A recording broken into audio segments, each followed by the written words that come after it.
இன்றைய தலைப்புச் செய்திகள். ஐரோப்பிய நாட்டில் இருந்து இலங்கை வந்த பெண் கொடூரமாக கொலை, விசாரணையில் அதிர்ச்சி தகவல். உக்ரைன் ஜனாதிபதியிடம் பகிரங்கமாக மன்னிப்பு கோரிய ஜோ பைடன். கொல்லப்பட்ட தமிழ் மக்களின் சாபம், சபையில் சாணக்கியன் சீற்றம். யாழில் இளைஞர்களை குறிவைத்து புலம்பெயர்ந்தோர் நடத்தும் மோசடிகள். இலங்கை உண்மையில் எவ்வளவு கடன்பட்டிருக்கின்றது? தகவல்களை வெளியிட்ட அரசாங்கம். இத்தாலியில் இருந்து இலங்கை வந்த நிலையில் பெண்ணொருவர் கொலை செய்யப்பட்டமை தொடர்பில் போலீசார் மேலதிக தகவல்களை வெளியிட்டுள்ளனர்.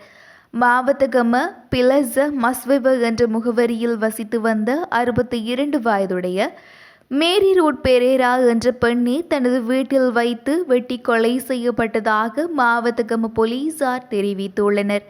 குறித்த கொலை சம்பவம் நேற்று முன்தினம் இரவு 8 மணியளவில் இடம்பெற்றுள்ளது.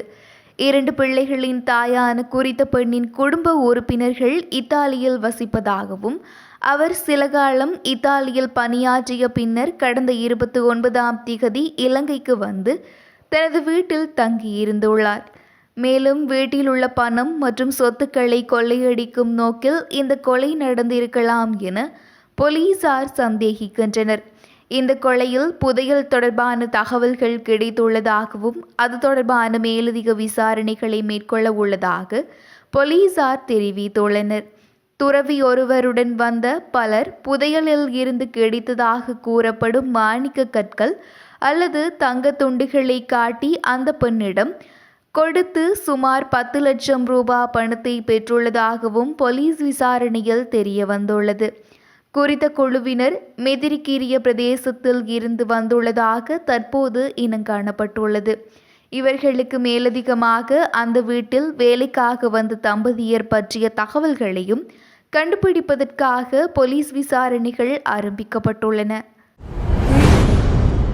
அமெரிக்க ஜனாதிபதி ஜோ பைடன் நேற்று முதல் முறையாக உக்ரைன் ஜனாதிபதியிடம் பகிரங்கமாக மன்னிப்பு கோரியுள்ளதாக சர்வதேச ஊடகங்கள் செய்தி வெளியிட்டுள்ளன. அமெரிக்கா ஏற்கனவே உக்ரைனுக்காக அனுமதித்த இராணுவ உதவி இன்னும் உக்ரைனுக்கு அனுப்பப்படாமை தொடர்பிலேயே பைடன் ஜெலன்ஸ்கியிடம் மன்னிப்பை கோரியுள்ளதாக தெரிவிக்கப்படுகின்றது.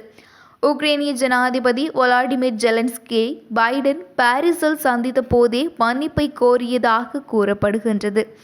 உக்ரைனுக்கான $61 பில்லியன் இராணுவ உதவி பொதியை காங்கிரஸில் பழமைவாத குடியரசுக் கட்சியினர் 6 மாதங்களாக நிறுத்தி வைத்துள்ளனர். இதற்காக தாம் மன்னிப்பை கோருவதாக பைடன் கூறியுள்ளார். இருப்பினும் அமெரிக்க மக்கள் தொடர்ந்தும் உக்ரைனுக்கு ஆதரவாக செயற்படுகின்றார்கள் எனவும், நாங்கள் தொடர்ந்தும் முழுமையாக உங்களுடன் இருக்கின்றோம் என்றும் பைடன் ஜெலன்ஸ்கியிடம் தெரிவித்துள்ளமை குறிப்பிடத்தக்கது. தமிழ் மக்களுக்கு நடந்த அநீதிகள்தான் இலங்கையின் இந்த நிலைக்கு காரணம் என நாடாளுமன்ற உறுப்பினர் ராசமாணிக்கம் சாணக்கியன் தெரிவித்துள்ளார். நாடாளுமன்றத்தின் நேற்றைய அமர்வில் கலந்து கொண்டு கருத்து தெரிவிக்கும் போதே அவர் மேற்கண்டவாறு குறிப்பிட்டுள்ளார்.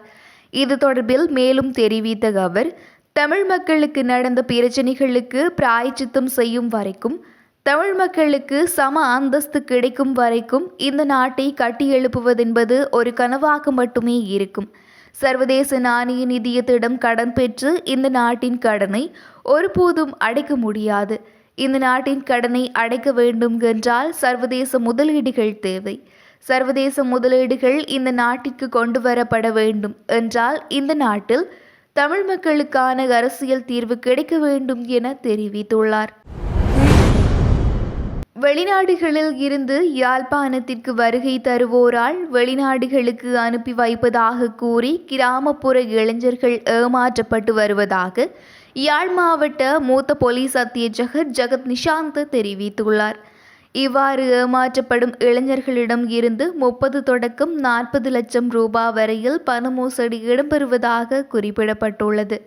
அவர்களின் ஏமாற்று நாடகத்தை அறியாத அப்பாவி இளைஞர்கள் போலி வாக்குறுதிகளை நம்பி பணத்தை இழக்கின்றனர்.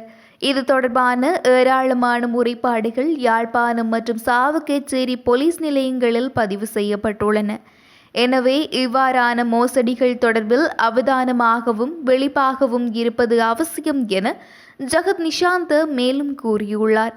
அத்துடன் அண்மை காலமாக இவ்வாறான மோசடிகள் அதிகரித்து வருவதாகவும் வெளிநாடுகளில் இருந்து வருவோரே இத்தகைய மோசடியில் அதிகம் ஈடுபட்டு வருவதாகவும் தெரிவிக்கப்பட்டுள்ளது. இலங்கையின் நிதி ராஜாங்க அமைச்சர் ஷெகான் ஷேமசிங்க அரசாங்கத்தின் உள்நாட்டு மற்றும் வெளிநாட்டு கடன் புள்ளி விபரங்களை வெளியிட்டுள்ளார். பொதுக்கடன் முகாமைத்துவ சட்டமூலம் தொடர்பாக நேற்று நாடாளுமன்றத்தில் இடம்பெற்ற இரண்டாம் வாசிப்பின் போது அமைச்சர் இந்த புள்ளி விபரங்களை வெளிப்படுத்தினார். இதன்படி உள்நாட்டு கடன் தொகை 2023 டிசம்பர் 31 17,051 பில்லியன் ஆகவும் 2024 மார்ச் 31 17,252 பில்லியன் ரூபாய்களாகவும் மதிப்பிடப்பட்டதாக சேமசிங்க குறிப்பிட்டார். இதன்படி வெளிநாட்டு கடன் தொகை 37 பில்லியன் அமெரிக்க டாலர்களாக உள்ளது. இதில் 2022 ஏப்ரல் முதல் 5.5 பில்லியன் டாலர் நிலுவையில் உள்ள வெளிநாட்டு கடன் தவணைகள் அடங்கும் என்று அமைச்சர் தெரிவித்திருந்தார். இதேவேளை இலங்கை பலதரப்பு கடனை செலுத்தியிருந்தாலும் இருதரப்பு கடன்களை இன்னும் செலுத்தவில்லை என்றும் அமைச்சர் குறிப்பிட்டுள்ளார். இத்துடன் எமது காலை நேர பிரதான செய்திகள் முடிவடைகின்றன.